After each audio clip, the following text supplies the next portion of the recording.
ओम नमः शिवाय। प्रिय दर्शकों, मिथुन राशि वालों ध्यान से सुनिए। मकर संक्रांति 2026 14-15 तारीख से शुरू हो रही है और ये 14 तारीख को जब 14 तारीख मकर संक्रांति शुरू हो जाएगी तो यानी कि वो सूर्य देव शनि की राशि में प्रवेश करेंगे, अर्थात शनि के क्षेत्र में प्रवेश करेंगे सूर्य। और यही प्रवेश मिथुन राशि के लिए सबसे कठिन माना जाता है, क्योंकि मिथुन राशि का स्वामी बुध होते हैं, अर्थात मरकरी होते हैं। तो बुध क्या है ये समझ लीजिए कि माइंड के ग्रह हैं, कम्युनिकेशन के ग्रह हैं, स्पीड के ग्रह हैं, लॉजिक के और फ्लेक्सिबिलिटी के ग्रह हैं। और वहीं पर शनि क्या है? साइलेंस है, डिसिप्लिन है, पेशेंस है, रिस्पॉन्सिबिलिटी है। ये शनि की विशेषता है। यहाँ टकराव है। क्या टकराव है? Speed versus silence, words versus action, ideas versus execution. ये चैलेंज है यहीं पर। यही कारण है कि मकर संक्रांति के बाद मिथुन राशि वालों का जीवन मानसिक स्तर पर सबसे ज्यादा हिलता है। ये समझ लीजिए। मिथुन राशि की मूल प्रकृति अर्थात आपकी जो मूल प्रकृति है, कोर नेचर है, वो ये है कि अत्यंत बुद्धिमान आप हैं, निस्संदेह हैं। बोलने में, समझाने में, लिखने में माहिर हैं आप मल्टीटास्कर हैं। आप जल्दी बोर हो जाते हैं, ये भी तो आपकी एक कमी है, जल्दी बोर हो जाते हैं कहीं भी। सबसे बड़ी ताकत है कि आपका माइंड पावर बहुत अच्छा है, और सबसे बड़ी कमजोरी ये है कि आप इनकॉन्सिस्टेंसी आप में है, बहुत ज्यादा है। ये आपको ध्यान रखना पड़ेगा, इसमें सुधार लेकर के आइए। मिथुन राशि जानता बहुत कुछ है, लेकिन समस्या ये है कि जो शुरू किया है उसे पूरा नहीं करता है।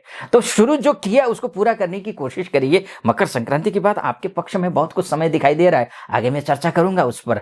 मकर संक्रांति के बाद मिथुन के लिए यह योग है कि आपका ओवर थिंकिंग बढ़ेगी। देखिएगा, माइंड ट्रायल का टाइम है, ओवर थिंकिंग बढ़े, कंफ्यूजन बढ़ सकता है, एक साथ कई रास्ते दिखेंगे आपको, लेकिन हाँ क्लियरिटी कम हो जाएगी। ये भी है, क्लियरिटी कम होगी। यह समय एक्सटर्नल क्राइसिस का नहीं, बल्कि मैं कहूंगा कि इंटरनल प्रेशर का है। शनि बाहर नहीं, माइंड के अंदर सवाल खड़ा करता है।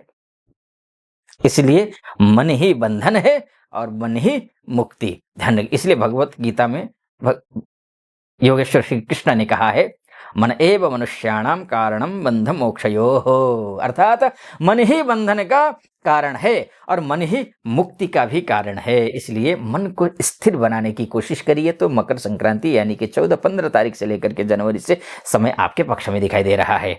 और क्या कुछ होगा करियर को लेकर के, इसको चर्चा करेंगे। तो क्रिएटिव फील्ड में अगर आप हैं तो आप शानदार हैं, निस्संदेह। मीडिया में हैं, मार्केटिंग में हैं, टीचिंग में हैं, IT में हैं, राइटिंग में हैं, फ्रीलांस में हैं,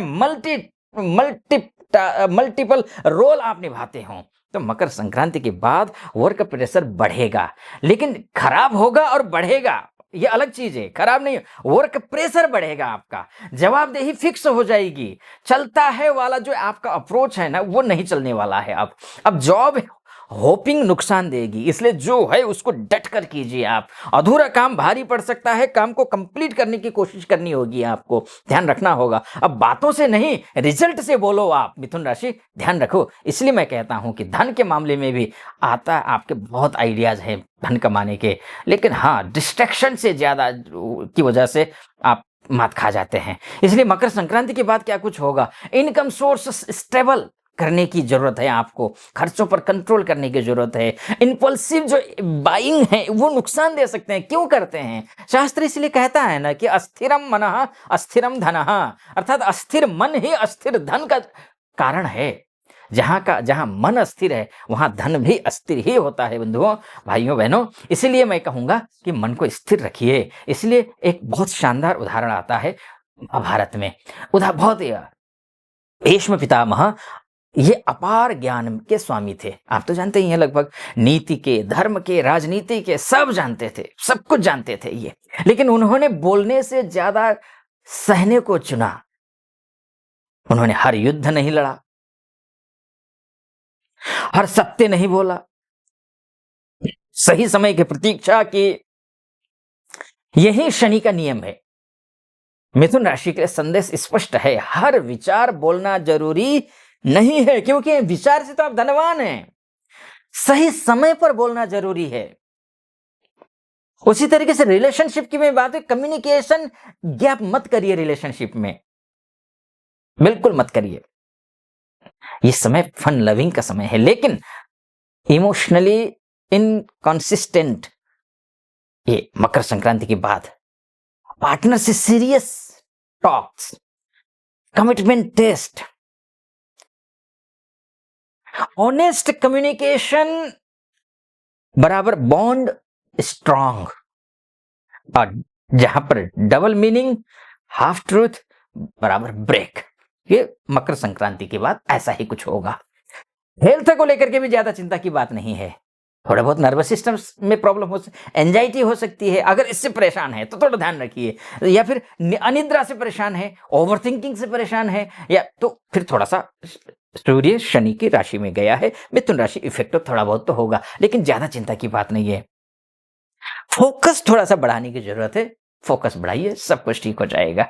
रूटीन बिगड़ने पर हेल्थ गिरती है, ध्यान रखिए। रूटीन बिगड़ने पर हेल्थ गिरती है, इसलिए कहता हूं मैं, मिथुन राशि, बाहर से कॉन्फिडेंट, अंदर से कंफ्यूजन मत पालिए।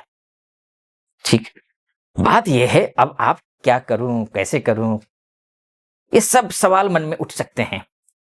ये सारे सवाल, एक गोल चुनिए, क्या करे को, एक गोल चुनिए, लिखकर प्लान बनाइए, बोलने से पहले सोचिए, डायरी रूटीन फिक्स कीजिए, अधूरा काम पूरा करने की कोशिश करिए। ये आपको करना है मकर संक्रांति के बाद। और क्या नहीं करना है, ओवर थिंकिंग नहीं करना है, ध्यान रखिएगा। मल्टीपल डायरेक्शन में नहीं जाना है, हाफ ट्रूथ नहीं, कमिटमेंट से भागना नहीं, नियम तोड़ना नहीं।